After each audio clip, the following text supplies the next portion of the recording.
this recording you've gotten out of Tapcaf after forgetting to turn it off? I think I'm up to 26 hours. Not never that long. Usually I'll see it in the morning. Probably like 12 though. It's not bad. Not bad. No. But it's not great also. No, it's really not good for the environment. No, yeah. We're using up the precious bandwidth. Yeah, well, I just assume that whenever I have Audacity running on my computer now, the Russian government is using it to mine bitcoins or something. Mm-hmm. Need to Yeah. switch to Audition, maybe. Audacity's too good though. Like I like it too much, so So simple not, and effective. it's not happening. Yeah, it's not happening.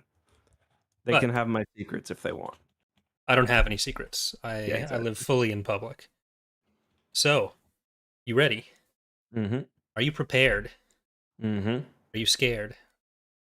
I'm scared about having to chase some ghosts later. That is true. That's what we're doing later.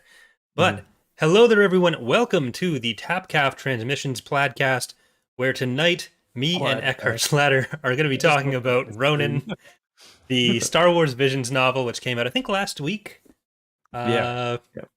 So this is a novel that kind of follows up on the first episode of the Visions episode's not really the right term, but the first short in in Visions. So we're going to be talking about the background of the Ronin, where he comes from, where he's going, and what he did in this book. Full spoilers if you haven't read it yet. Yeah.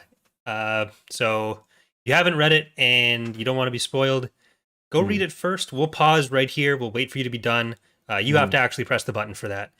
But yeah. Any news you want to get into before maybe some Ahsoka spoilers that we should or shouldn't get into? But nah, I don't think there's much to talk about. There's one character who's coming to Ahsoka probably, but other than that, not really a whole lot else for news for me anyway. What about yourself? It's Ahsoka. That was the big news. We got her. Yeah. But yeah, I think other than that, I don't think there's much else we should really get into at this point. No. Let's just get right into the novel. And for those of you who missed the short or who didn't watch any of Visions, basically Star Wars Visions was a series of non-canon shorts set within the Star Wars, not really within the universe. There were different takes on the universe, often using different Japanese influences or anime influences. Ronin was one of my favorites. You were kind of middle of the pack on it, right? Yeah, I didn't hate it, but I expected it to be one of the top 2 or 3 for most people. For me, it was kind of one of the middle ones. Mm-hmm. And I believe a Ronin is sort of like a lone samurai, right? It's like a samurai without a lord, or who's lost their lord. Yeah. Okay. So that's what that is. The short itself is really just about one battle between the Ronin and I think she's just called the Bandit in the short. And it ends, spoiler alert, with him killing her, or at least putting a killing blow into her. And surprisingly, this is not what I was expecting when I heard the book would be announced. The book actually picks up immediately. The first 30 or 40 or 50 pages are kind of the short, and then it continues on quite an adventure. That's the kind of basic setup. Yeah, so this is one of the shorts that actually had one of the more divergent or clearly divergent backgrounds of how the galaxy is set up, or at least how it gets fleshed out in the book, because the short itself didn't have the most context for it. But the Empire here is more based on historical Japanese influences. So the Empire is and the Jedi are kind of serving the Empire in that context. So there's the Jedi serving the Lords, and the princes are about to fight over the fact that the Emperor is going to die. The Empire having been kind of reunited by a Sith rebellion 20 years before. That was, as we find out, started and led by the Ronin. So there's a few big reveals. One of them is that the Ronin was, in fact, the original Dark Lord. Although, one thing that's very different in this book versus, you kind of got to drop the idea of what a Sith and a Jedi are. Yeah. Because the Sith in this, I don't think you describe most of them as evil. Some of them do evil things, what we see from the the bandit in the short and at the beginning of this book is certainly evil, but generally the Jedi and the Sith aren't defined by like their attunement to the light and the dark side of the Force. It seems like the Jedi, like all Force users, kind of use both aspects of the Force, which are described as I think the white current and the what do they Black call? current. Yeah, Like and it's very different from portraying it as mhm, light and dark side. mhm. The Sith are really defined by not wanting to serve the Jedi. That's kind of what the Sith Yeah. are. And the war that they start is basically because they don't. Because when you become a Jedi, it's even kind of more extreme than like the prequel era Jedi of Star Wars canon or Legends. It's like you're taken as a child, you're put into service. A lot of the Jedi in service don't even really get to do anything because they don't have the Force potential to become like a full Lord or Knight. Um, so it's a very kind of your life set in stone. You've got very little options and no control over your life really, and that's kind of what Ronin was rebelling against. Again, he was the original uh, leader of the rebellion, and that's what seems like most of the Sith, including the Bandit herself, were rebelling against. Yeah, like the main crux of the Sith rebellion at first was that they wanted at least some idea of self-determination, whereas the Hmm. Jedi, well, they had they do get brought up throughout the book as having initially had more noble goals of like service to the Empire, but Hmm. then as the Empire gets corrupt, so too do the Jedi.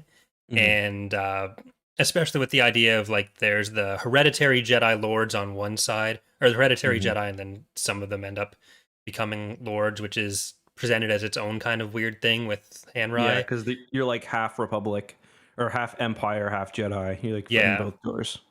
And the idea, I think the specifics of Ronin's rebellion was that uh, he decided to uh, kind of favor the survival of his guardians, which are kind of these lower tier Jedi Hmm. who either aren't powerful or obedient enough to become true Jedi Knights. They don't even get And lightsabers. yeah, they were essentially expected to die for their lord, and Ronan decides he's going to put the well-being of his guardians above his lord, and that was kind of Yeah. uh, where he went. I felt like we didn't actually get a whole lot of detail about like the specifics of what happened, like Mhm. the single incident. But yeah, like on one occasion he says it's because he didn't kill. And it seems like yeah, it had to do with him not throwing his guardians away. Basically, guardians are kind of what you'd call the Jedi who can't become knights. So yeah, the Sith in this have a pretty noble goal. The Jedi themselves do seem to have like some element of nobility too. You often see them Yeah, like they do try to save people, but there is nothing about being a Sith necessarily that makes you a bad person. Like Ronan himself, he's made some serious mistakes, but he's never outwardly wanted to harm anybody. yeah. Well, Well, he wants to go out sort and of. hunt all the Sith because he sees what they've done to the galaxy as being on him. Hmm. Because like as much as the Sith started off as this Hmm. more noble, like oh we don't want to be forced into service this way. We want to have some control over our lives. They end Hmm. up doing the same thing to the people they force to fight for them as well, where they Yes. abduct their own kids to use, or different groups of kids to use as their own soldiers, and that's the case with Akia, one of the other Hmm. characters in the book. And like, there's not really anyone in the book who is presented as the villain through and through. Usually, when someone is being shown to be a villain, it's because they are doing something where they are putting their own wants or their own Hmm. goals for the galaxy above everyone else. And Hmm. that's something that's true of almost every character at some point in the book, but it's not true of any character for the entire book. Hmm. Yeah, I think that's a good way to put it. It's yeah, so that's a good point because of course it does end up the rebellion does end up going kind of to dark side in a way because like you said they're using kids even as kind of Yeah. soldiers. So not super epic there. It is nice to see like a discussion of like the Jedi and Sith and quote unquote light side and dark side in Star Wars that isn't just reliant on the like baseline tautology of they're bad because they're the dark side, Hmm. they're good because they're the light side, and instead Hmm. looking at no, they're bad because of these things they're doing and how they're going about it, without it just being like, oh, their eyes turned kind of yellow, so that makes them the Hmm. evil. Yeah, that's a good point. So how did you feel about that? Because on one hand, I was very surprised with what the book kept from the original kind of short, and on the other hand, I was a little surprised where it deviated. Mhm. Um, like for one, I didn't expect the bandit to return. So Mhm. basically, the kind of main conflict in this book is that the there's this, we don't know what it is initially. It turns out they think it's this character called the Sith Witch, um, who is kind of Ronin's partner in the rebellion, um, and somebody's reanimating people basically. So Ronin kills the bandit, and she's back. She gets reanimated, and she's kind of under control of, not sometimes direct control, but often just kind of like suggestions of Mhm. this outside force. Um, and I thought her character was I'm still not really sure how I felt about it, because she's made to be, and again, this is the character who's kind of like you see in the short, oppressing this town, and villagers are probably going to be killed and have been injured. Um, so like I didn't expect them to, I didn't expect the author to try to make her a kind of redeemed character Mhm. by the end. So I thought that was interesting. I'm still not sure how I feel about it, Yeah. but yeah. That's kind of the thing with like the least morally gray area where like she was Hmm. trying to wipe out a lot of this town and just raid them. Hmm. Whereas like even the witch later on, it turns out the witch who is kind of portrayed as the main big bad throughout, as the person who's talking to all the characters, telling them to do things in their head, and also they suspect her of being the one that's bringing reanimating all the corpses. But it turns out that's actually two different characters, being the witch and also the Ronin, the witch's daughter, who Hmm. is the one actually bringing people back.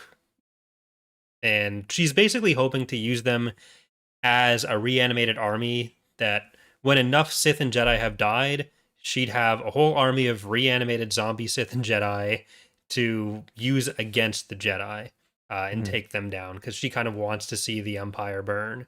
And by Yeah. the end, the Ronin kind of breaks her ability to do that, and she has to use more mundane means if she wants to try to get some justice in the world.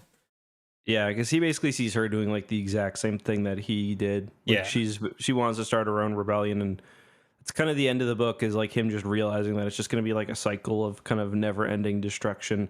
Like it's, in a way, it's not a super hopeful book because there's no real answer to that. Like, Hmm. because even though he does prevent her from like, because a lot of the story is him dealing with his guilt from all the things he's caused, but like guilt or not, something still needs to change, and that's going to involve a lot of bloodshed. And there still is this war that's not really even on the horizon. It's pretty much already begun, Yeah. and is now probably gonna.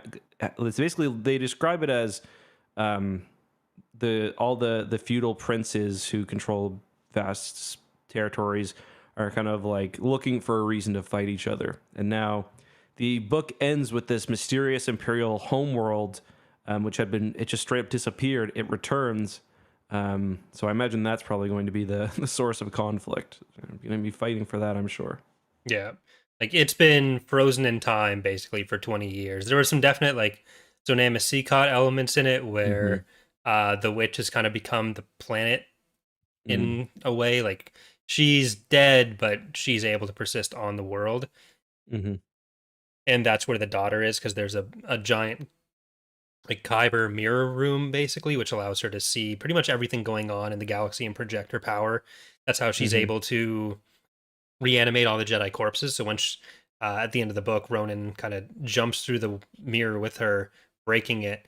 She loses control over all of them, and most of the ghosts kind of dissipate. There's still the Mm-hmm. Traveler and Kuru, the bandit, that stick I was around. wondering, yeah, so because she takes a shard of the mirror with her, and I was wondering whether that was what was keeping the traveler and the bandit kind of in ghost form, or whether they had like achieved some sort of like force ghost form. It does seem like the implication throughout is that like the ghosts end up tied to the Kyber in some way, because like that's what Akia is trying to do is get all the Kyber Hmm. shards to the planet. And then when she does, that kind of all those ghosts dissipate along with the shards. Right. So it does seem like that part of the mirror is kind of what Koru and Fox are tied to. Even though there's Which is a also an bit. additional element of like they need to accomplish something still, whereas the rest they Mhm. don't. It's a bit weird too because like a lot of the end of the book for Koru is kind of, and that's the name of the bandit, is she kind of just wants to, like, she's afraid of the idea of constantly being manipulated and reanimated and whatever else. So, but I guess she's got a bit more freedom now. So I guess I was a little unclear. Is it the supposed to be the daughter who's communicating to all of them, or is it supposed to be the mother? So I'm pretty sure it's the mother who's doing most of the communication, but it's the daughter who's bringing the people back from the dead. And then Right. it seems to be like a mix of both sometimes as well. But yeah, because like Yeah. she's the one who wants him to wipe out it, like get as many. The daughter's the one who wants him to get as many soldiers as possible Hmm. and hopefully die. But it does seem like Hmm. there's also some communication from the mother. Hmm. Uh, Unless it might have actually just been the daughter talking to them the whole time, and only once they get to the planet that the witch is It's able weird to because really talk part to of the them. that I think that's possible. Maybe it's a bit unclear because sometimes it does. I assumed at the end that it was the daughter the whole time, just because she's been manipulating things. But then at other times, like before you know, like for a while, it's unclear what, because first of all, it's only Ronan hearing it. So I thought maybe this was like the Force talking to him or something, because it's kind of slowly. I think actually Fox maybe learns before, or Fox describes what's going on more before Ronan, but Mhm. or the Traveler. Um, but there are sometimes where Ronan's like she only said this because she knew me so well, or like she Yeah, knew that that would bother me. So, yeah, because like the witch ultimately ends up being more of a benevolent person, and everyone just hmm. suspects it's her that's doing all this stuff. Hmm. But it is a little unclear, at least for me, at the end, which was meant to be which was meant to be Yeah, the which witch. was which? Yeah. But I do think there were elements of both, and I think part of it, maybe I'm just making an excuse for how for my own misunderstanding, but I think there was an intentional bit of ambiguity to some Hmm. of that with how much like self determination and identity is a role in everything here. Yeah. Yeah, and again, it's like you said, it's very easy until the very end to kind of assume that the witch is an evil force, because they do seem to be the one kind of like purely evil entity. Like the Ronin's trying to, kind of dial back some of his evil. Same with the other characters; they've all done good and bad things. But even at the end, we kind of learn that the witch, she's got her reasons for doing what she's doing, and like it also kind of helps put Ronin's kind of rebellion into perspective a little bit too. Yeah, she's ultimately doing pretty much exactly what Ronan was Hmm. doing, and also what the he was rebelling against in the first place. Because Hmm. all three sides here of her, the Jedi, and the Sith, ultimately, Forcefully controlling people. yeah. Yeah, yeah, I like that. I didn't think about that, but that's a good point, actually. Like I was actually thinking towards the middle of the book that it would turn out that the witch just didn't actually exist in any way and was somehow the Ronin that was I kind never got of that feeling. split. I thought it might be like end up being something more like the Force, like Right. like the living Force or Yeah. something, is That a was my thought cosmic towards the Force. start of the book, but Yeah, that was mine too. I was thinking maybe that's like how all Jedi or Sith in that universe operate, but yeah, yeah. not quite. Not quite. Um so yeah, were you surprised by the direction the book went from the beginning? Did you like it? Like how did you feel about the bandit kind of being a recurring character? Would you rather they kind of moved on and have that be a sort of distinct beginning section, or what?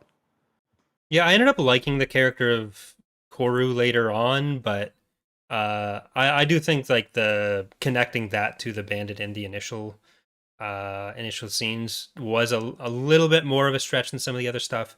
Mm, But I do think having that as a way to set up like these Jedi or Sith are coming back ultimately works more than it doesn't. mm. Because then you really just have to contend with the whole, well, she's clearly just raiding this village situation. But because it's not trying to present her as being a good person either. So it's not, I don't think it's really that big of a No, problem that she gets redeemed later because like no, everyone's yeah, I dealing with their agree. own the fact that they screwed up. Just we don't really see much from her in terms of thinking about doing that kind of thing. It was more Hmm. how she was struggling with being controlled or being in the rebellion in the first place. Hmm. Uh, the initial few chapters that were covering the short were, it took me a bit to get into it from there, but like once it actually started to get rolling on its own topics and terms, I started to get really into the book. Like I really enjoyed it. Yeah, I thought it was really, really good as well. The writing could be kind of dense sometimes. Mm-hmm. It might have been because I felt like I was rushing a bit, but especially towards the end, um, for me, I was actually a little disappointed at the beginning that the witch came back, or that the bandit came back, because I was definitely hoping for more of a small scale story. Mm-hmm. I think it was pulled off in the end. Like I think overall it turned out well, but I was definitely hoping for more kind of, this is the bandit kind of, sorry, this is the Ronin wandering. So yeah, I was a little disappointed when it turns out they were tying it into the initial kind of mission, so to speak. Yeah, so like when you found out, when did you start thinking like, oh, this guy's clearly the Sith? I had my kind of guesses early, but I was not ready to like, I hadn't internally confirmed it until the book did. Like Right. I wouldn't have guessed for sure until the book did. What about So did that like, was that part of that disappointment, like that it was tying it in too much there, or by then had you already come to No, I terms with think it by being a then bigger story? I think by then I found it kind of compelling. Like I think my main problem was I thought the book lost a little bit of its charm. Like after the kind of the first two planets, like I like the kind of taking time to describe his surroundings. You know, he's traveling down the trail. You know, he's like it's kind of doing world building in that way, which I really enjoyed. And then I Hmm. felt that some of that was still there, but some of that was also lost as the book kind of increased in scope. Yeah, I can see that. Like I started getting the feeling that he was kind of the Sith soon after he started traveling with Hmm. uh what's the ship called? This The crow, the Poor port, Crow. yeah, yeah. I wanted to call it the Sad Crow, but I want to like call it the I moldy started, crow the whole time. yeah, I started to get some feelings that that was the case relatively early on. So I was like kind of prepared for it to be more of a Hmm. bigger scope thing. Uh, Hmm. Yeah, that's fair. Were you disappointed, or did you appreciate how little Star Wars there was in it? Because like if you change Jedi and Sith, that's pretty much all you need to do to remove the Star Wars angle from it.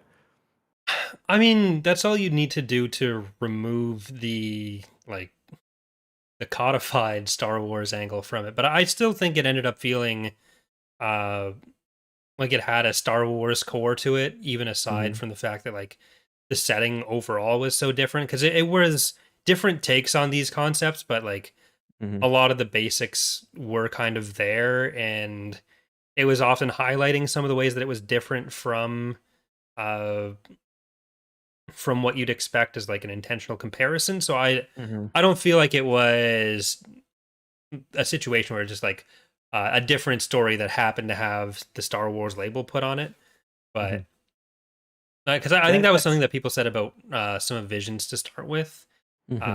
and I certainly felt that way about some of the Visions shorts. But I feel like it actually worked really well here, even though the tone is also very different from what you get from Hmm. a lot of other Star Wars books. But maybe uh, it is a bit more similar to like Alphabet Squadron. So Mm. maybe having Yeah, read it was those so pretty. recently, it was It's a bit very easier for Alphabet me to Squadron like. pull in. Yeah. There's like five characters really, um, which is good because you know not many characters to remember. But it's also it can be tough to read it because there's a lot to remember about each character and like how they interact and Yeah. which. But I think it's pretty rewarding in the end. Um, there was I think only one kind of wink and nod at the Star Wars series. Did you catch that when they were talking about like the kind of an allusion to Obi-Wan and Anakin? I don't think I did. No. I forget what the context is, but they're talking kind of about legends in the past. And there's two specific references. One is uh, kind of about Yoda, where it talks about a Jedi Master who had been on a planet by I think Yoda's described as a woman, um, and trained future Jedi or something, and then the other is about two brothers. One lets themselves die so they can reappear as a ghost and train the son who will redeem the brother. So it's Right. supposed to be the Obi-Wan and Anakin and Luke Yeah. thing, just kind of, which I kind of enjoyed because in I mean if you are one of those people who are really into like canon and continuity, which I'm not, then you can even try to fit this into the universe by saying, oh, this is just the very very very far future where like all of those tales are just legends at this point. But I don't think that's something that I would enjoy, but it's a nice wink and nod, I thought. Yeah. Yeah, good stuff. I was so one thing that I did think that kind of fell off towards the end, that I enjoyed more towards the beginning was Akia. Like Mm, she ended up being one of my favorite characters towards the beginning and middle of the book, but then when you get to the end, aside from just dropping the crystals on the planet, she doesn't really have much to do or say with anyone. hmm Could She gets a few really good scenes in the middle where she's basically telling the Ronin and Koru to shut the hell up and just do what she says. hmm But after that, she kind of just fades back into the background, and Chie kind of does the same thing. But I feel like she's more consistent throughout the book of like being a supporting presence, Yeah. and she kind of has her own motivations, but she's never presented as being kind of front and center with the rest of the crew. Yeah, no, that's a good point. Especially because like her character is all about kind of how there's a human aspect to like these Yeah, big philosophical wars that the Jedi and the Sith are doing, that are tearing the galaxy apart. And then at the end, it seems like another one of those is coming, not to the same extent because there's not Force zombies being involved, but Hmm. she's still going to be right in the middle of that, as are all the children that they've kind of been hanging out with. yeah. Yeah. It is kind of weird that like at the end, the apprentices just get the credit for unfreezing the planet and hmm destroying uh what did they call it, like the Sith Witch illusion? Did they say they beat the witch or the illusion? Either way, they get a lot of credit for Yeah, they that. just say like the planets got planet gets unfrozen, and like the people who were on the planet kind of come back to life, which is funny too because for them they've only been gone. They get like Thanos snapped out, so Yeah. they think they've been gone for a week, but they don't realize that it's actually been 2 decades at this point. They seem to adjust to the fact that it has been like pretty quickly, even though there's not much Mhm. coming in from in the outside world. They're all like joking about it, and they're all saying, "Oh, you Mhm. remember back when the Sith invaded as a joke, when that would seem like a week ago to them." So you'd think there'd be like some trauma still being experienced. And like, oh no, we literally just got invaded. Let Mhm. alone, no, we just lost 20 years of our lives. But Yeah, I think they'll hopefully they still have those 20 years. Like I don't think they would have aged, but yeah, they basically were frozen and then it's like unfroze frozen more or in less. time. So but yeah, it was kind of funny. They were just like describing people just like doing their laundry and shit, and like, oh, I Yeah, haven't cleaned my house in 20 years, and it's full of mildew now. yeah. 'Cause there's like Fruit flies everywhere. there was the Deer. one thing talking about like a butcher shop, I think it was one of the stores hmm where all their stuff had gone bad, and then another store Yeah, that wasn't selling perishables, so it was still yeah, pretty much okay. yeah. Not epic for the the meat man at all. Is this the first time that Star Wars has had a trans character? No, I don't think so.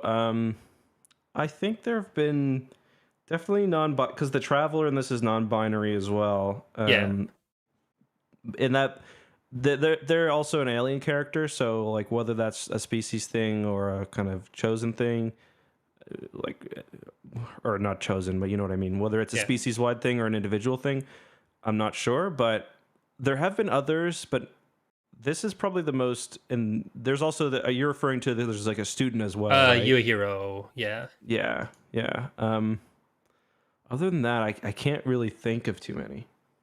But even that was, I mean, people are gonna be like, oh, it's just, I mean, you know, thankfully the people who would complain about this probably aren't going to read the book, but um, it's not like it just feels natural when you read it. So Yeah. like, there's going to be the complaints, but they're just Yeah, stupid. there was something the author said about like representation in books where it's like to people who want to criticize it, they'll call it like pandering for whatever reason. But Mm-hmm.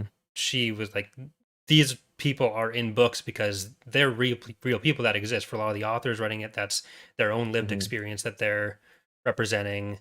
Mm-hmm. Uh, and there's very little of it in Star Wars so far. Because like it was a big deal when there were uh, the Mandalorians and Fate of the Jedi, that I think was the first homosexual couple in Star Wars across like Yeah. 900 books. Yeah, the only one I ever hear people talk about is what's her name, the Cathar from, Juhani? uh, yeah, but I I can't am. even remember if yeah, like Knights of the Republic isn't really fair because it's player decision, but Well, I she can't remember if was she's got originally going to some. be only a romance option for female player characters, but then Mhm, because of a bug, apparently, uh, mhm, it was available to male or female characters. But mhm, I've kind of been thinking like when the remake comes out, there's going to be a lot of complaints with people posting that Juhani is now a lesbian or something because mhm, SJW writer. And I just know the same shit that's come up since the remake was announced is going to be put forward by people who didn't realize that was a thing in the base game too. mhm. It's just incredible how far some people will go to get mad at representation.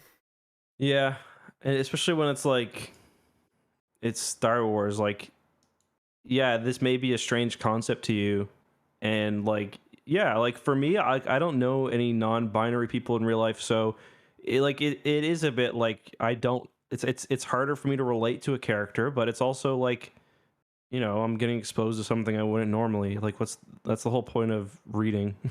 Yeah.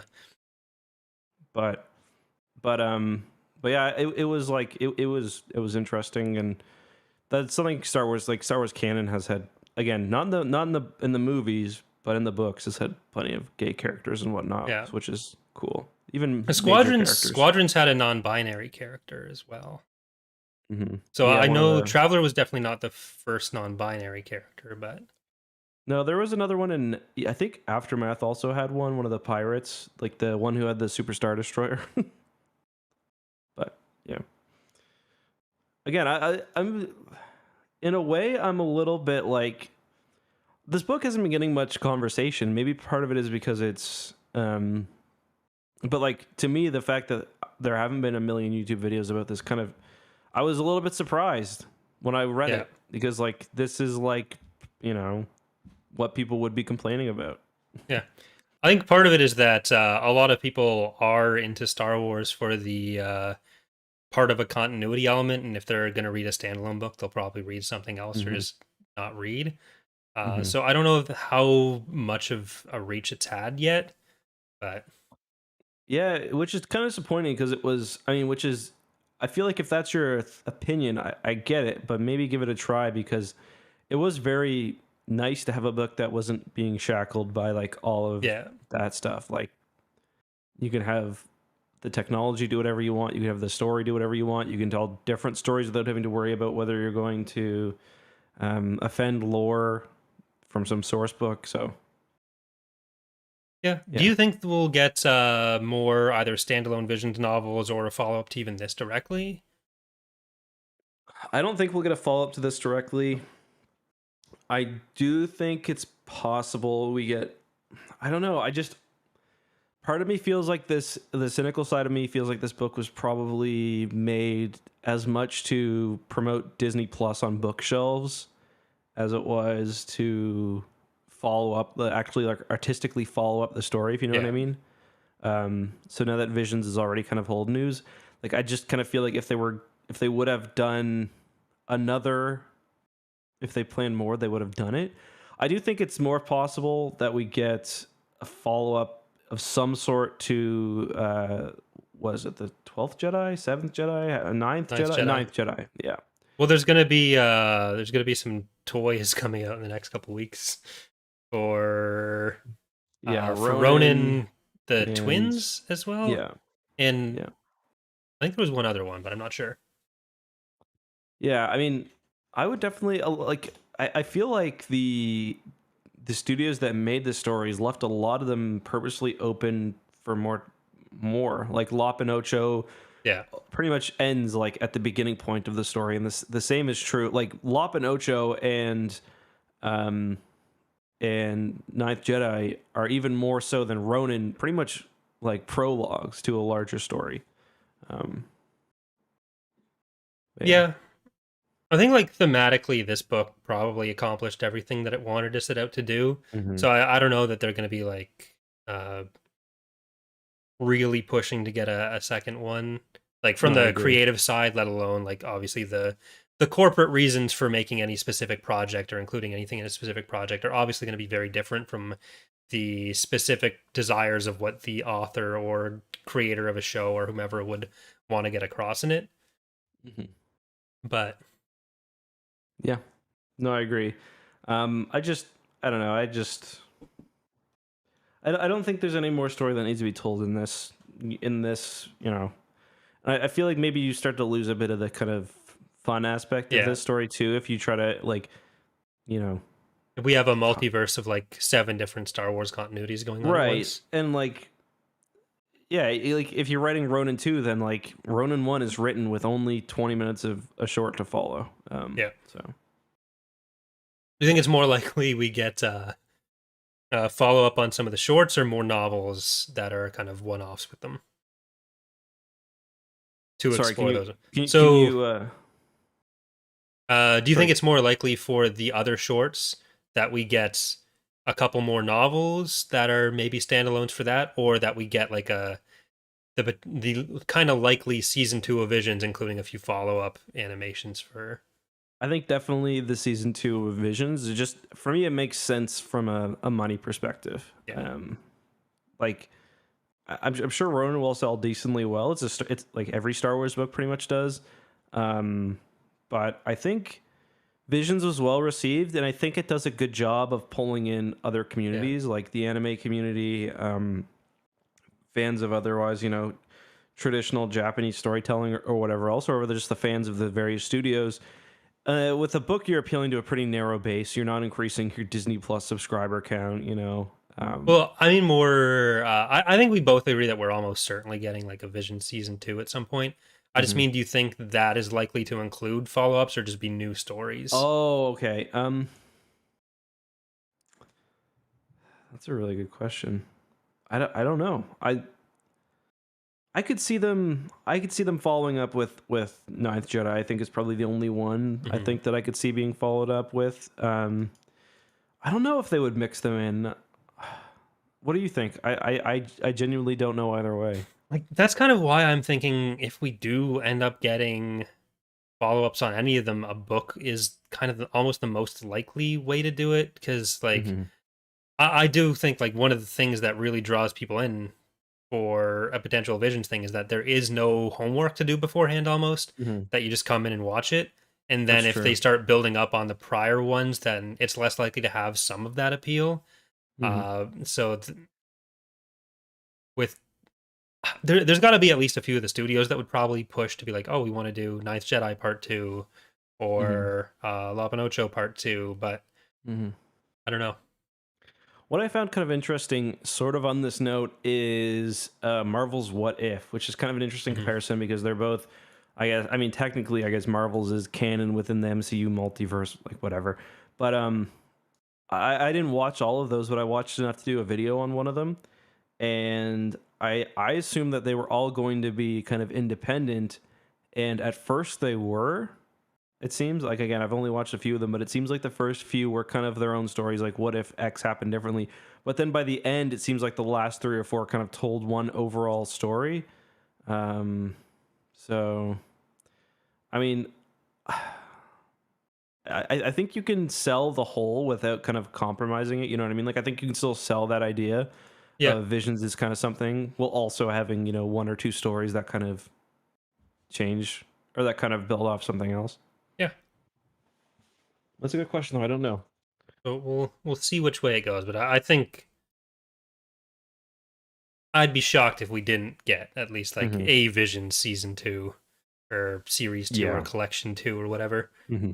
But Yeah, no, me too. And again, it is such a good way to get new fans in because, like, I also don't think that like Disney has a whole lot of anime offerings. I could be wrong, but so any well, a way that lot you of can that is kind of, owned like Funimation or Crunchyroll owns the hmm, exclusive distribution rights for like hmm, almost everything. So it's yeah. a My big favorite anime, problem King of the Hill, is on though. I think. on Disney Plus. I don't know. Is it? It's a Fox show, right? I'd King of the actually, Hill. I'd unironically just start watching that as soon as I'm done Dragon Ball Z because I hated it growing up, Oh, but me too. But then I'm like, when I start watching it now, I'm like, this is even funnier than The Simpsons. yeah, I think I took it almost at face value more as a Mhm. kid rather than how Mike Yeah. Judge actually intended it. So Like, there's one scene. I think my favorite scene from King of the Hill is he's talking to oh, what's his name? John Redcorn in the car. Hank is, and he's talking about like something, and John Redcorn starts getting emotional, and he starts crying, and he goes over to give Hank a hug, and Hank goes ah, ah! Like it's like it starts framing it like it's a horror scene, and it's so fucking funny. And like as a kid, I would have been like, that's so stupid, but like as an adult, it's like the fact that this like 35-year-old man is like so scared oh of like god, even the basic like affection between men. Like that's really funny. that's something that's been really hard for me watching The Simpsons or King of the Hill or any of the shows like that, where like they've been on since I was so young, Mm-hmm. but then like now I'm so much closer to the age of the weird dads in that show than the Mm-hmm. kids, and that just depresses me. Yeah, like what's Homer Simpson's canonical age? I think he's Like like 35? 36. Yeah. Yeah, So 36, yeah. So a little more than half a decade off. Much closer to him than Bart. than Bart. Yeah.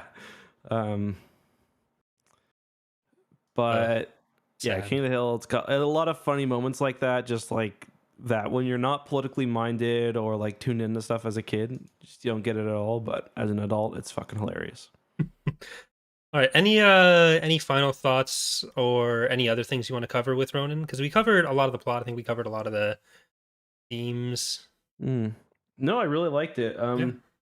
Yeah, I had a few interactions with the author on Twitter, and they were really nice as well.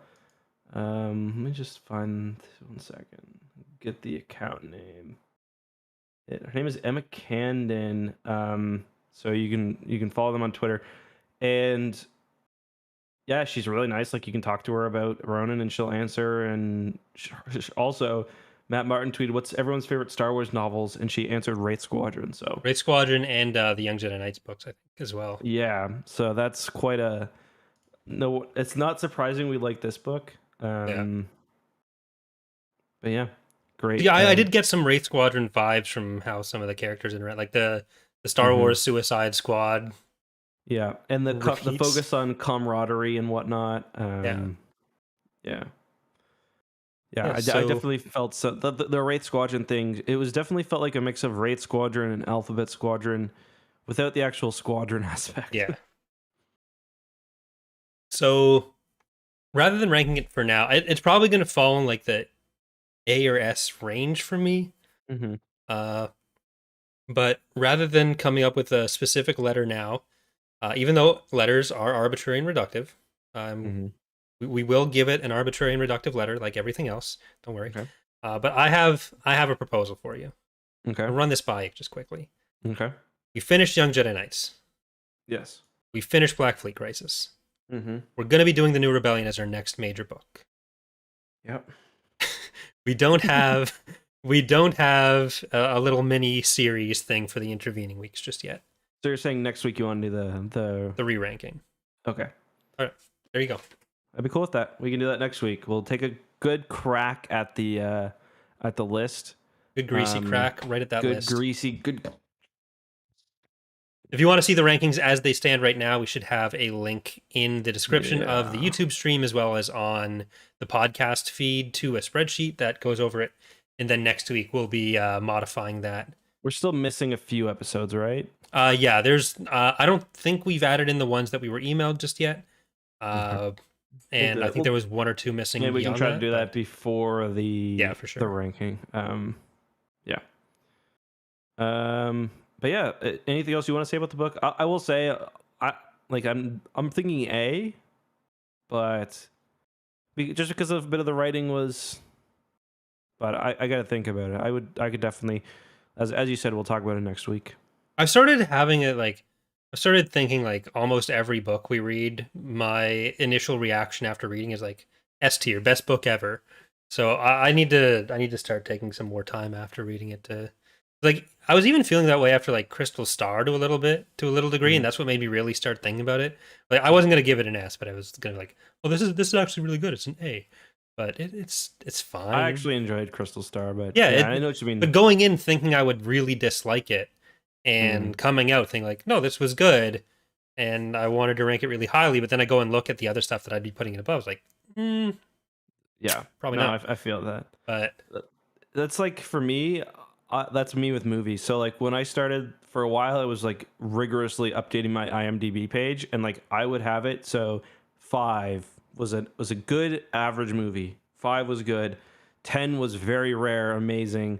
But I don't know. For some reason, I can't force myself to do this with these books. But like I wish that like that was kind of the more kind of accepted way to rank things. Like I wish a 5 was not necessarily yeah, like if someone ranks like basically when it comes to game reviews, 8 is an okay game, a 9 is a good game, and a 10 is a great game. And if like yeah, Halo Infinite gets under a 10, like the fucking Halo subreddit's gonna shit their pants and start crying. So it's like it makes the vast majority of like it makes the whole 0 to 7 completely useless. Like 7, it might as yeah. well be fucking vapor. Or I almost said vaporware. What's it called? Aquaman. No. Um, Anyway, a shit game. Yeah, yeah, yeah. Um, yeah. So, Yeah, I don't think I can still. I'm gonna have to think about it. I'm gonna have to do some self reflecting. I like think. we should be ending up with C as the average, and then bell Yeah, curving out from there. Because like Ilkin was saying that we were, I think, giving everything Fs or S's, and that's just that clearly it's false. fake news. He's a Yeah, fake fan. that's why he's not invited back until we get to Vector Prime. Unless he wants to Yeah. come back, then he can come back on. Anytime. Instantly, Instantly, instantly, instantly let him on the instantly podcast. say yes. Read a book instantly on the podcast. He's gonna I have tried no to. idea what we're talking about Yeah. there. So, I tried to explain that joke to Kelsey, and she looked at me like I was a fucking idiot. So the same thing happened with Dana, and she watched the clip with me. yeah, she's like, I remember it being so funny in the moment. Then I went back and it watched it. was And it pretty was funny. I like, watched. Really, I thought it was pretty funny when I well, watched it it. wasn't because I was like waiting for the moment where we were both dying laughing in the video. I was like, oh, this was this was it. For me, it was I think Charlie's laughing, which was causing me to laugh. Anyway, this is like this is the shittiest podcast content ever because Yeah. nobody has any clue what we're talking about. All right. Basically, just a joke from a stream we did, and it's not that funny. Instantly digressed. Okay. You wanna do some emails before we head off into the wild Yeah, green yeah, yeah, yonder? yeah. That was a Futurama reference, which is also a reference to other I stuff. I don't like Futurama as much as Simpsons King of the Hill. Really? Okay. Yeah, That's an incorrect opinion, but maybe that was something that I'd appreciate more as a grown up. But I think it's yeah, better. I can understand someone liking King of the Hill more than it if that's where they're coming from. But mhm. I just think it's like better Simpsons, but it has a specific theme. It's just, I think that theme would apply to you more in space. So I don't know. The space theme was kind of one that I actually made me like it because it made me like it less because it just felt almost like too silly, I guess. Well, like, yeah, I don't know. When's the last It's time you hard to tried to explain. watch it? Oh, ages ago. Maybe give it a try. Give it a few Yeah, episodes. it's definitely like I'm sure. Yeah, because it's not like I disliked it. For me, I just didn't like it as much as The Simpsons. Right. But I also grew up where like it was like literally prime Simpsons on every night, Yeah. like first 6 to 8 Watching that seasons or monorail whatever. episode on repeat back to back. Yeah, and I was so young and dumb that like there were only 8 episodes, but or 8 seasons, but I'd forget about the time they rolled around again. Yeah. All right. Do you have the email open as well, or should I just? I will open it. If you can get the first one, I'll get the second one. Unless you don't have them open. And then Matrix is asking, when you get to the NJO, will you just be reading the main books, or will you also do some of the comics as well? there's actually not that many comics, is it? Just the Invasion There's series. Yeah, there's not many, but there's also some short stories like Elysia in there. Just because of the way we structure the podcast, where it's like we don't typically want to do two long books right after each other. That'd probably be episodes Yeah, where we that'd be might put in a like an nice way invasion to. comic or a short story, or jumping back for another comic series or something we have going. You know what drives me crazy when I see all these YouTube, and no hate to any one person because I've done this too. See all these YouTube videos on like the Yu Zhan Vong, and they use the same like three images when like the invasion comics, especially the what's the first arc called again? Because there's like, isn't there like refugee revelation? Anyway, whatever the first one is Are you has just thinking of the some Force Heretic book titles? maybe invasion comics I think Star that, Wars. but yeah, there's really not much visually to go off of with the NJO though. Refugees, rescues, and revelations. So I was pretty close. The refugees one especially has some really cool art of Yeah. like the Vong attacking planets and stuff. That's So like why when I when see, we get to it in TR, I'm gonna just render a bunch of battle scenes for stills and just have like 15 of them that I can use for stuff. well, the funny thing is, like, I think it's Rescues is like the only Star Wars comic that has like a bunch of ships in it. Like it's got like the Republic class, and it's Yeah, the got the Reptavian. yeah, and it's got a bulwark in it as well. Like just a Yeah, bunch of weird ships that like it's kind of cool. And I mean he or she, whoever the artist was, followed the Kraken's threat dossier. Unfortunately, because there's also like there's a few endurances, but they're like the threat dossier endurances, which are yeah. really weird. The weird thing with the bulwarks there is they're like landing on the planet, evacuating people, Hmm. but it's like one of the only pictures of the bulwark. There's that in Yeah, Rebellion. yeah, yeah, and they're like they're like always described as like the most unwieldy ship ever. Yeah. All But right. yeah, so Thank you, that'd be fun. Matrix. There's like there's 16 of those to go through, including the issue 0. So that could be fun sometime. Also, thank you as well, Matrix, for the computer advice. Next up, we have Connor, who says, "Hi, Eck and Corey. Question for you in regards of the Chiss ascendancy, or to the Chiss ascendancy, how they are changing between legend and canon. Broadly, what do you think the new Chiss ascendancy is it becoming less esoteric and more of a traditional oligarchy, and losing some of those traits that made them interesting? So, what do you think on that? Because you're much more of the Chiss expert than I am."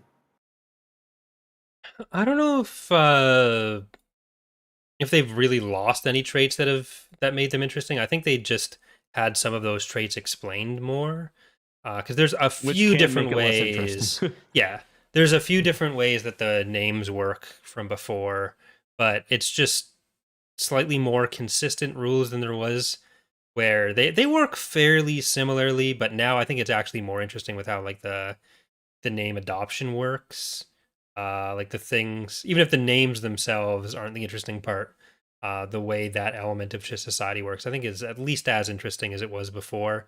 But it's never been an area that gets a huge amount of play Yeah. in books. So I think if people are less interested in it now, it may just be because before there was a lot more room to just fill in the gaps with whatever you want. Like the Chiss have always kind of sucked, and they suck as much as they used to now. Suck as in like they're really xenophobic, Hmm. uh, kind of self-righteous group where they've always kind of been that, and now we just got 3 books about them being that. Yeah. Like, do you get the most of the Chiss in NJO? Dark It's Nest, like, you get a little bit of yeah. them, and then Outbound Flight, but like there was other than Outbound Flight, there's not really anywhere in Legend that they got really focused on, unless you go into like the Unknown Region source book where they had a lot of information that just Yeah. didn't make much sense with a lot of what Zan had either done before or would do in the future, or what Hmm. Troy Denning did with them after the fact. Uh, Is it Dark Nest that has like the Soontir Fell sending out like those scenes? I can't remember. since Do you're you Phil remember? sending out what's his name? His son. Oh, NJO is when Jag Yeah. I don't know why I forgot his name. goes to the New Republic, but to help against the Vong, and then it also has like the I'm sure books there's like a where scene on they're Chilla where like yeah, that's like I that's remember a in lot of NJO, that. that's in Okay. Refugee, I think. And it's definitely in the Force Heretic trilogy because they go there when they're looking for Zona Amasika. So they're Mm, like in the library and they're kind of getting stuff hidden from them. They've got right. people trying to target Soontir, which was like some fun internal politics, but it Yeah. was more humans within it than it. Yeah. So good question. Thank you for that. And I'm just gonna follow up with what Corey said. Uh, our next question is from Auden, who says, "How goes it across the pond?" Like the subject asked, is calf just coffee? And yeah, calf is usually just coffee. And then a follow up question is then a Tapcaf coffee from a tap? And no, a Tapcaf, despite the name, can mean both a bar and also like a cafe. Um, yeah. Anything you want to add to that, Corey? No, you're the bar expert. Yeah, If I spend all my time in the Chiss Ascendancy, you spend all your time in bars. So yeah, fair enough. no notes. Uh, um, so we also have a question from Keenan who says, "At the end of Greater Good, this is spoiler alert for Greater Good, by the way. It is revealed that the myth control a super weapon called the Star Flash. I have two theories regarding the weapon's functionality. My first is that it's able to change the sun's output, freezing and killing planets. My second comes from Theron Alliances, being that the technology the Griss used to abduct Mokivja's, I forget how you say that planet, moon to block hyperspace in and out of the Batu era. So that's an interesting one. He kind of does point out that that could be related to why Chilla is frozen now when it wasn't in the past. Do you have any theories about that? I completely forgot about the Star Flash. That's part of the problem about these Thrawn Yeah, books. I don't really have any theories on it, but I also may or may not have started reading this. Okay, fair enough. How far are you I'm not far. in theoretically? Okay. When does that come out again? I don't think I Will have the that be release our down here. next big one after New Rebellion, or? I think that probably does work out to being about a month from now. It's a Okay. super long book. Yeah. So Yeah. Okay. Next we have Andrew, who says, "Hey, Justin Corey, just a quick email to say I love the podcast. Thank you. I've enjoyed the Young Jedi Knights run we've had over the past few months. I'll miss the in-depth breakdown of which Jedi Knight wrapped their anus around what. Listen, if you don't get that, watch the last Young Jedi Knight at episode for the end sure. of the ranking episode, we're actually going to rank all the things anuses were wrapped around in Young Jedi Knights. So stay tuned for that. That'll be a secret just for the patrons. Also, I'm thoroughly enjoying my X2 cum shirt. It's great. Okay. Oh, okay. I know what this is now. On a more serious note, I know you've talked about reading some Halo books in the future, and I would be interested to hear your opinions on that universe. Keep it up, guys. What do you think about that? We haven't talked about it in a while. I'm still up for doing it. I've never read a Halo book before, so I'm kind Yeah. of holding out for that being my first Halo experience in That could be a fun. Maybe we'll do that soon then, because that could be fun if there's time around the time between. Infinite comes out, maybe. Yeah, yeah. Actually, that makes a lot more sense than what I was gonna say. Yeah, fuck me. Yeah, around when Infinite comes out. So, is that at the 8th? Can't remember. That's definitely a number I've heard before, so I want to say that's right, but I think I've It's heard all the numbers soon. It's before. annoying because I got an Xbox coming when that comes, and they don't let you Oh get yeah, it that until the fucking game arrives. sucks. Yeah. Yeah, yeah. Shut the fuck up. All right. Do you want to answer the last question from Mr. Joel? Of Yeah, course. so Joel is asking, my question to you today is this. How do you think Star Wars books are written now compared to back in, say, the Bantam era? Not necessarily in terms of how they are prioritized in the hierarchy of canon, but more in terms of how is modern day writing compared to, say, writing in the 90s, in terms Oh, of what one can get interesting. away with, the certain styles of writing, and what authors in general seem to prioritize in their style, if that makes sense.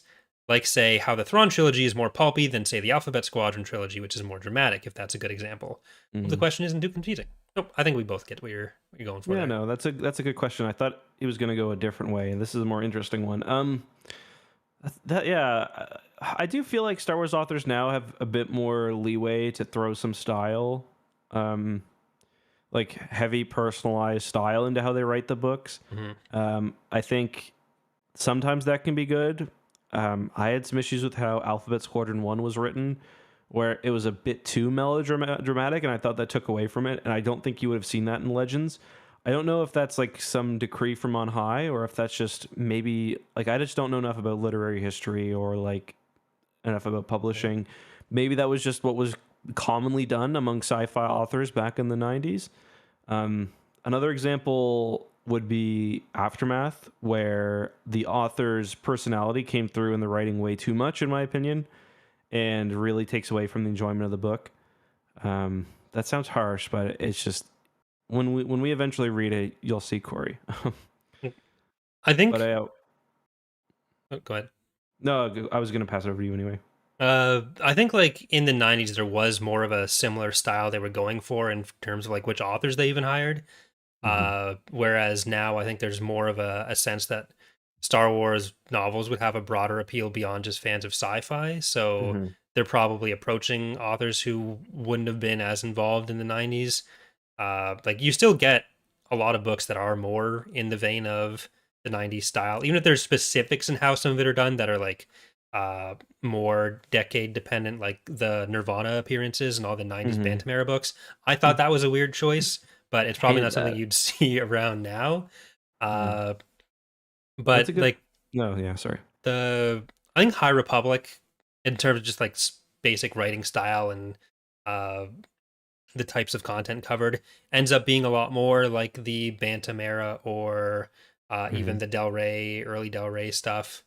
Yeah, it Uh, reminds me of Del Rey stuff for sure. whereas High Republic and Ronin are the kinds of things that probably would have been outside of what they would have considered for a Star Wars novel in the 90s. Hmm. So I'm generally happy that we have a broader range of it now, because there are probably people who wouldn't necessarily like the older style quite as much that may like some of the new stuff now, even if that does mean there's conversely people who really love that style who may not Yeah, have this appeal to them quite as much either. one thing that's a really good point. I think one thing that we saw a lot of in the 90s is like people who would already done franchises, sci-fi franchises, Yeah. come in, or who would go on to do other sci-fi franchises, um, whether of their own, but often like like Star Trek books. So like Michael Stackpole, he did the BattleTech universe. Um, Troy Denning does a lot for Halo now, and I believe he did. I don't know if it was like Jurassic Park or something before.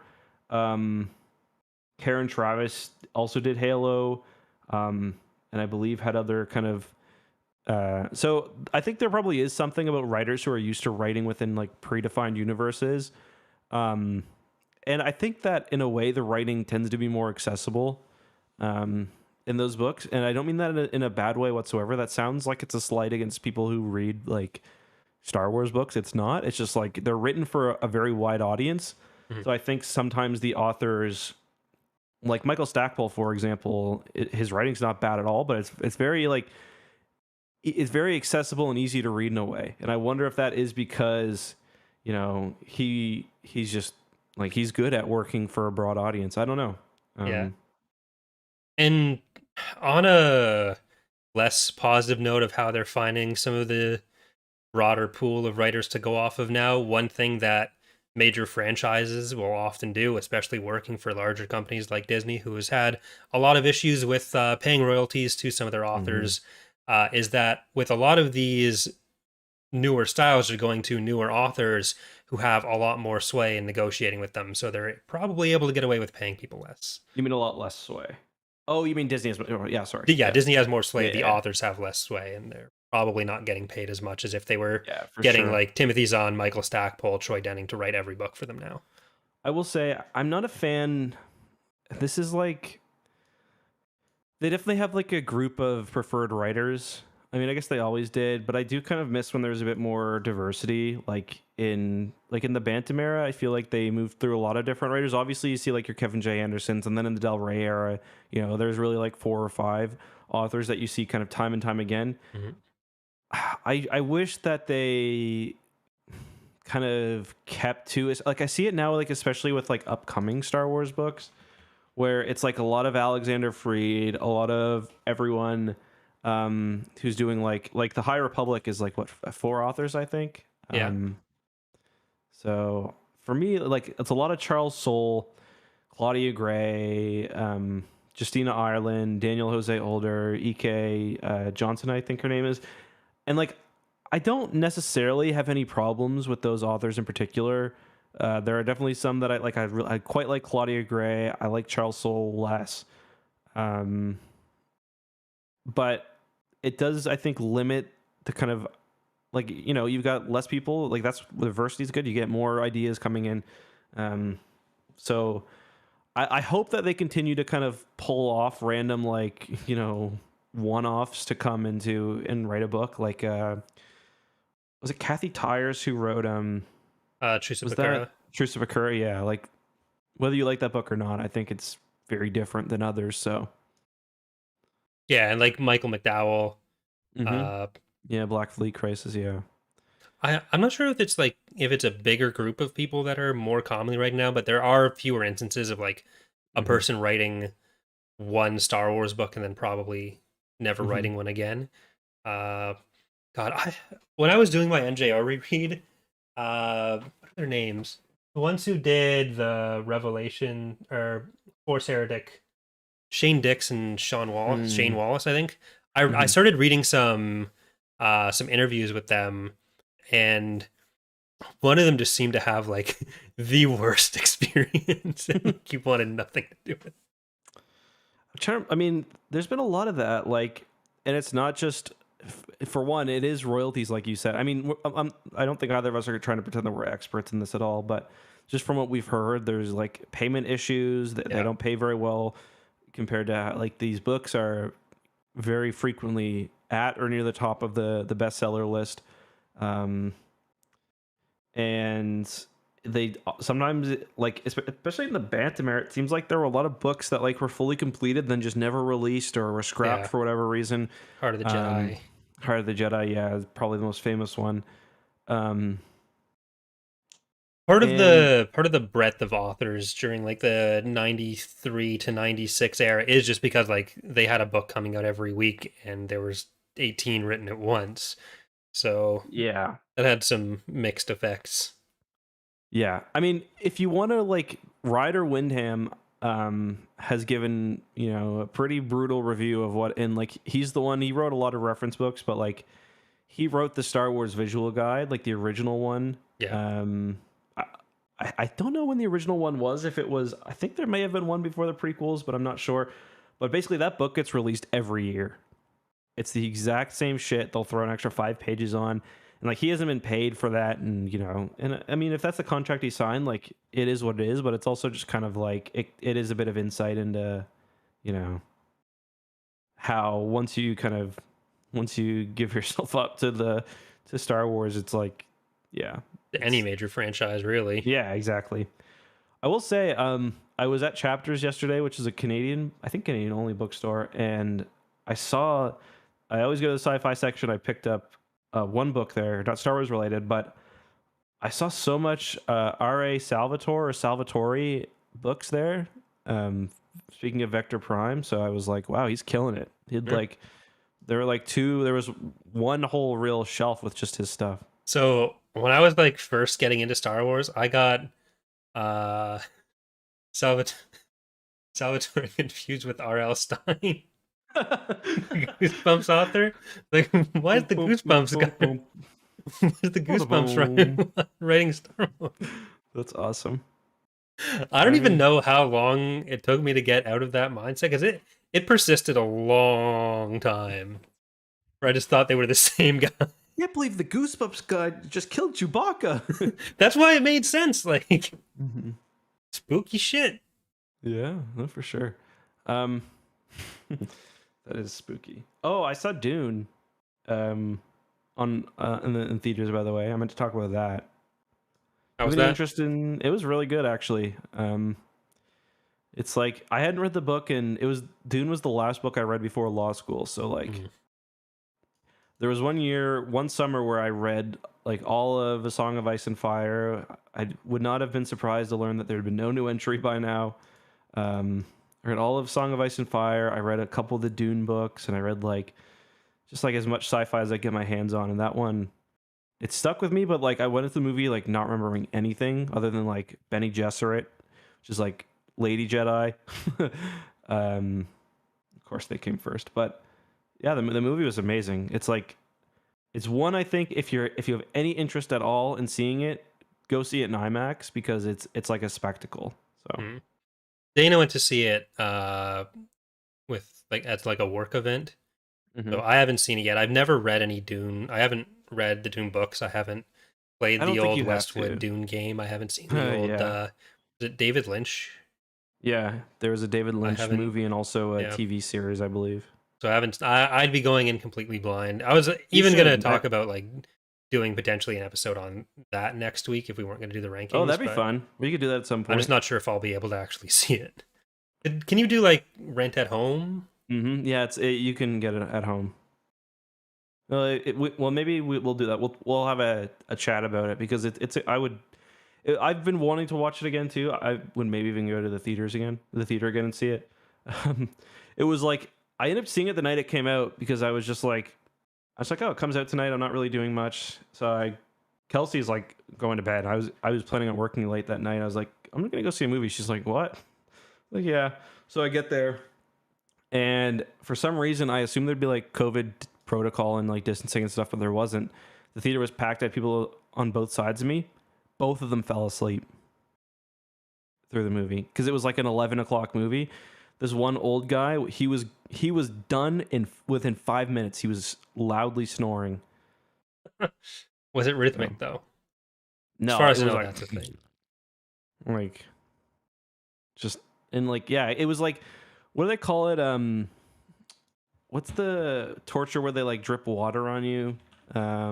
Is that Chinese water torture? Yeah. Um, it was like that because like the snore would come and then you'd be like, when's the next one coming? And like, is this snore gonna interrupt this big scene? And you'd be like on edge and it wouldn't, and then like so yeah. And his family was sitting there just laughing at him. I'm like, wake him the fuck up. Like, I'm trying to watch this movie. Like, I don't know how you sleep through this in IMAX Yeah, either that's because it was expensive like, too. yeah, exactly. But it's a very, very loud movie. Like, yeah, just got a lot of like panning shots with just like noise. So, yeah. All right. Well, we'll either do the ranking next week or we'll do a Dune episode next Mm-hmm. week. We'll probably try to tweet it out by Monday what we're gonna do. Mm-hmm. But now that we've moved into random conversations on other stuff, before we get more angry reviews, you can leave your review on any platform with the word. Let's have worm in it, in kind of Dune themed. There are sandworms in the movie, But you have to of use course. it as a verb. You can't use worm as a noun for the review. Or adjective. I'll say adjective as well. All right. If you want to If you if want you to, want to call something Corey did wormy, then listen, I'm fine with that. well, has anyone ever? I think we've had like 2 reviews where people use the word of the week. So There's been a few. we're gonna keep I'm just doing it. checking right now to see. I don't think. Oh, we got one podcast review. 5 out of 5. It is good. So Thank you, that person.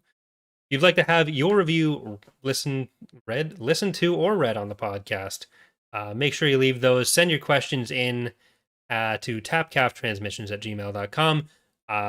We'll hopefully do some other general questions at the end of the ranking episode if that's what we do, or if we do Dune. If you have any questions for Dune, you want to send those in. If we don't end up doing an episode on Dune, we probably won't read the question on the podcast. But if we do, it'll be there and ready. yeah, That's going to do it for tonight for the Plaidcast. Thank you for listening and watching and wearing your own plaid at home. Say we didn't goodbye to all the coordinate this. Who would have guessed? Goodbye, everybody. Gonna leave it here awkwardly. Bye, everybody. We're playing Phasmophobia in like 10 minutes. Oh yeah, man, I gotta pee so bad. I made it through the whole Dune movie without peeing, and I drank 4 teas that day. I was Wow. like Ronin, drinking teas. The only form of self-care. Yeah, I saw that. That was All right. oh, Yeah. yes, I posted that. Yeah, YouTube.com/ECKS2 or YouTube.com/Corey Loses if you want to see some Phasmophobia.